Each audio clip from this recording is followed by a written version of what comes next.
Good morning. आप सभी का स्वागत है। अध्याय चौथा है, क्या बताती है हमें किताबें और कब्रें। यह हमारे अध्याय का नाम है और यहाँ हम पढ़ रहे हैं भाग 1 और इस अध्याय में चर्चा करने वाले हैं कुछ मुद्दों पर। उसके पहले हमारे सामने एक छोटी सी कहानी है। तो पुस्तकालय में मेरी, इस शीर्षक के अंतर्गत छोटी सी जानकारी है। तो क्या होता है कि जैसे ही घंटी बजी, शिक्षक ने छात्रों को अपने साथ आने को कहा। आज वे पहली बार पुस्तकालय जा रहे थे। पुस्तकालय मतलब लाइब्रेरी, हमारे स्कूल में जैसी लाइब्रेरी होती है। तो मेरी नामक लड़की ने देखा कि पुस्तकालय उसकी कक्षा से काफ़ी बड़ा था और वहाँ किताबों से भरे कई रैक थे। तो आप लाइब्रेरी में देखे होंगे, बहुत सारी किताबें होती हैं। कोने में एक अलमारी थी जो मोटी मोटी किताबों से भरी थी। मेरी को एक अलमारी खोलने की कोशिश करते देख शिक्षक ने कहा, उस अलमारी में अलग अलग धर्मों से जुड़ी हुई महत्वपूर्ण किताबें हैं। क्या तुम्हें मालूम है कि हमारे पास वेदों का भी एक संग्रह है। तो मेरी के मन में एक प्रश्न निर्माण हो गया कि ये वेद क्या होते हैं। तो हम यहाँ भी समझने की कोशिश करते हैं कि चले देखते हैं कि वेद किससे कहते हैं। तो इस अध्याय में हम कुछ किताबें होती है और कब्रें हैं, इनके बारे में चर्चा करने जा रहे हैं। यहाँ हम चर्चा करने वाले हैं कि दुनिया के प्राचीनतम ग्रंथों में एक है वेद। वैदिक प्रार्थनाओं की रचना, संस्कृत और अन्य भाषाएं, इतिहासकार ऋग्वेद का अध्ययन कैसे करते हैं, मवेशी, घोड़े और रथ, लोगों की विशेषता बताने वाले शब्द, इन मुद्दों पर हम चर्चा करने वाले हैं। देख रहे हैं कि हम यहाँ दुनिया के जो प्राचीनतम ग्रंथ है वो है वेद। और वेद केवल एक नहीं है, उसमें चार किताबें हैं। जैसे ऋग्वेद है, सामवेद है, यजुर्वेद है, अथर्ववेद है। और उसमें से सबसे जो पुराना वेद है वो है ऋग्वेद। और इसकी जो रचना होती है लगभग 3500 साल पहले हुई थी। और यहाँ पर जो कुछ लिखा है उनको सूक्त कहा जाता है। मतलब क्या, ऋग्वेद में 1000 से ज़्यादा प्रार्थनाएं हैं जिसको हम श्लोक वगैरह कहते हैं। तो ये जो प्रार्थनाएं हैं ये इनको सूक्त कहा गया है। और सूक्त का अर्थ होता है अच्छी तरह से बोला गया, ये उसका अर्थ हो गया।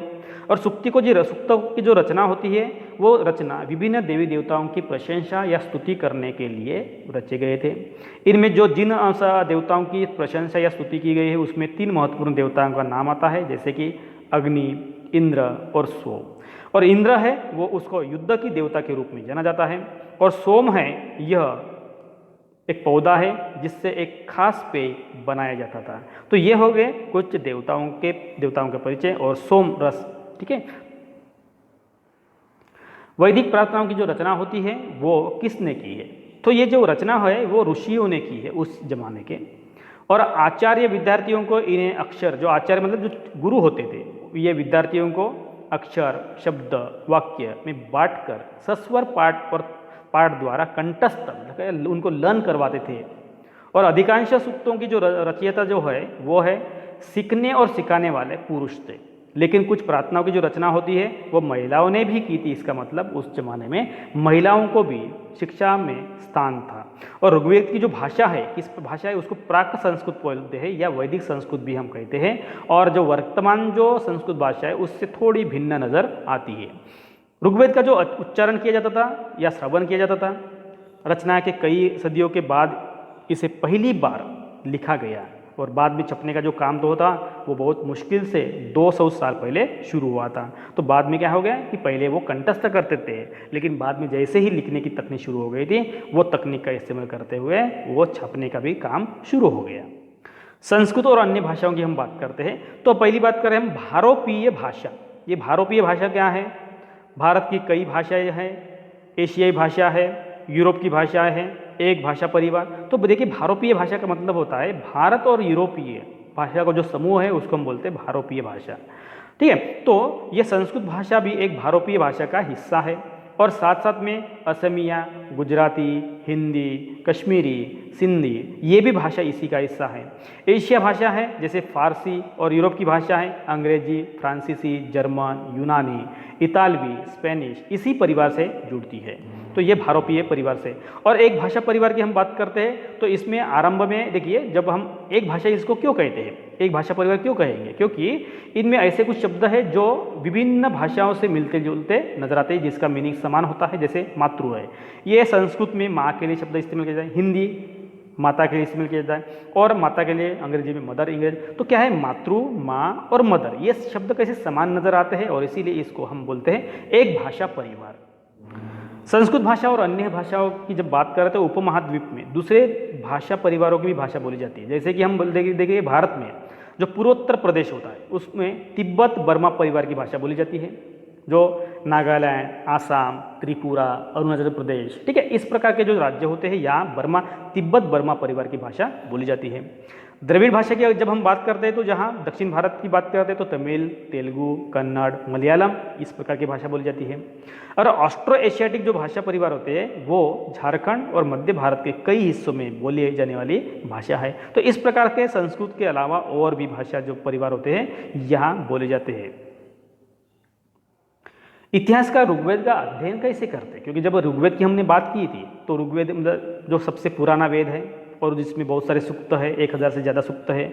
तो इतिहासकार पुरातत्व वेदों की तरह ही अतीत के बारे में जानकारी हासिल करने की कोशिश करते हैं। इतिहास का क्या करते हैं कि भौतिक अवशेषों के अलावा लिखित जो स्रोत होते हैं उनका भी वो अध्ययन करते हैं। और कुछ ऋग्वेद में जो कुछ सूक्त है वो वार्तालाप के रूप में है, जैसे कि हम यहाँ चित्र में देख रहे हैं कि एक वार्तालाप किया गया है कि जो संस्कृत भाषा में है, जो प्राकृत संस्कृत भाषा में है या वैदिक संस्कृत भाषा में है।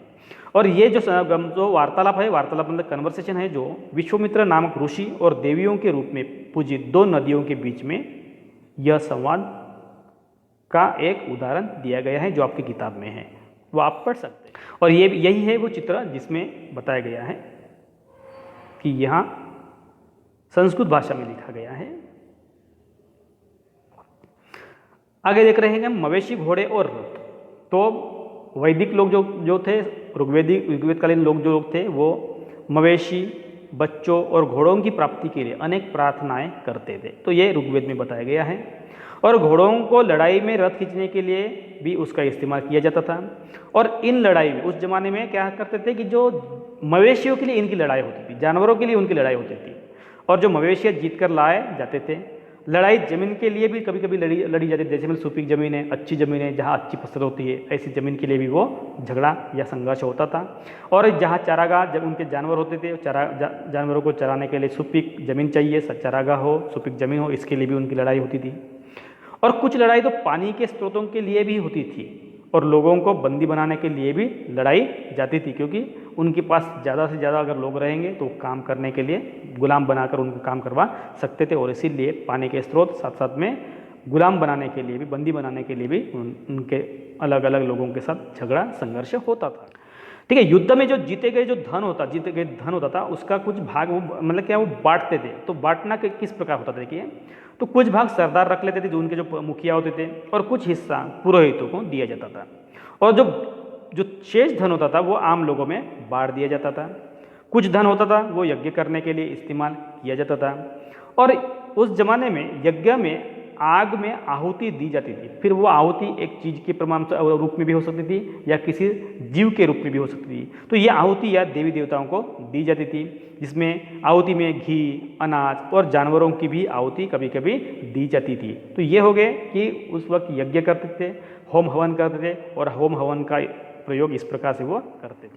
युद्धों में जो जनरली युद्ध होते थे उसमें जनरली पुरुष ही भाग लेते थे, और उनकी खास बात है कि उनके पास कोई ऐसी स्थायी सेना नहीं होती थी। लेकिन लोग सभाओं में मिलते जुलते थे और युद्ध और शांति के विषय में सलाह मशविरा किया करते थे। और उनके जो सरदार होते थे वो बहुत ही बहादुर और कुशल योद्धा के रूप में होते थे, और इसीलिए वो अपने सरदार चुनते थे, क्योंकि जो उनका नेता होता था वो शूर होना चाहिए, बहादुर होना चाहिए, कुशल योद्धा होना चाहिए, हिम्मतवान होना चाहिए, और इसीलिए उसी व्यक्ति को चुनते थे। उसमें इस प्रकार की कुछ विशेषताएं होती थी, उनको वो सरदार चुनते थे। लोगों की विशेषता बताने वाले भी कुछ शब्द होते हैं कि यहाँ हमारे सामने दिखाई देते हैं, कि जैसे लोगों का जो वर्गीकरण है काम, भाषा, परिवार, समुदाय, निवास स्थान और सांस्कृतिक परंपरा के आधार पर किया जाता था। और जो पुरोहित होते थे उनको पुरोहित मतलब ये ब्राह्मण, उनको ब्राह्मण भी कहा जाता था, और ये तरह तरह के यज्ञ और पूजा अर्चा अनुष्ठान करने के काम करते थे। तीसरे है राजा हैं। तो इस काल का जो राजा लोग होते थे वो महलों या राजधानी में नहीं रहते थे, और न ही उनके पास कोई स्थायी सेना होती थी और न ही ये कर वसूलते थे। इसका मतलब क्या था कि उस जमाने में गणतंत्र जैसा प्रशासन होता था और राजा की मृत्यु के बाद उसका बेटा शासक बनता था, तो उनकी ये वंश परंपरा भी होती थी। यहाँ और कुछ शब्द आते हैं, जैसे भी जनता है, तो पूरे समुदाय के लिए 2 शब्दों का इस्तेमाल किया जाता था। तो ये है, एक जन है जिसका प्रयोग हिंदी व अन्य भाषाओं में आज भी किया जाता है, और दूसरा है विश, जिससे वैश्य शब्द निकला हुआ है। तो देखिए ऋग्वेद में विश और जना के नाम मिलते हैं और इसीलिए पुरुजन मतलब विश, भरतजन विश, यदुजन विश जैसे कुछ शब्द मिलते हैं। आर्य किसको कहेंगे? जिन लोगों ने इन प्रार्थनाओं की रचना की वे कभी कभी खुद को आर्य भी कहवाते थे, और कुछ अपने विरोधी को और तथा अपने विरोधी को वो दास या दस्यु कहते थे। और दस्यु लोग वो होते थे जो यज्ञ नहीं करते थे, मतलब आर्य लोग यज्ञ करते थे तो दस्यु लोग यज्ञ नहीं करते थे। और दस्यु लोगों की भाषा आर्यों से बिल्कुल भिन्न थी, और बाद के समय में ये दास लोगों का दास जो शब्द था वह मतलब उसका मीनिंग बदल गया गुलाम। और दास वो होते थे, वो स्त्री पुरुष होते थे जिन्हें युद्ध में बंदी बनाया जाता था, उन्हें उनके मालिक की जायदाद माना जाता था, और जो मालिक चाहते थे वही काम इन गुलामों को या दासों को करना पड़ता था। इस प्रकार से ये दास की परंपरा भी यहाँ शुरू हो। यहाँ आप चित्र में देख सकते हैं कि जैसे इन टर्म्स ऑफ वर्क जो ब्राह्मण्स होते हैं, राजा होते हैं, ठीक है, और कम्युनिटी के बाद में जैसे जन बोलते हैं, विश बोलते हैं, और जो डिस्क्राइब हु कंपोज्ड हिम्स बोलते हैं, जैसे आर्यंस और दासा दस्यु, ठीक है। तो आर्यंस मतलब क्या है, ये वरिष्ठ कम्युनिटी हो गई, दासा दस्यु मतलब क्या है, ये कनिष्ठ हो गए। तो इस प्रकार से ग्रुप ऑफ पीपल भी उस जमाने में बनाया गया था। दोस्तों हम यहाँ इस अध्याय का क्या बताती है हमें किताबें और कब्रें पहला हिस्सा देख चुके हैं। इसी अध्याय का हम अगला हिस्सा नेक्स्ट एपिसोड में देखेंगे।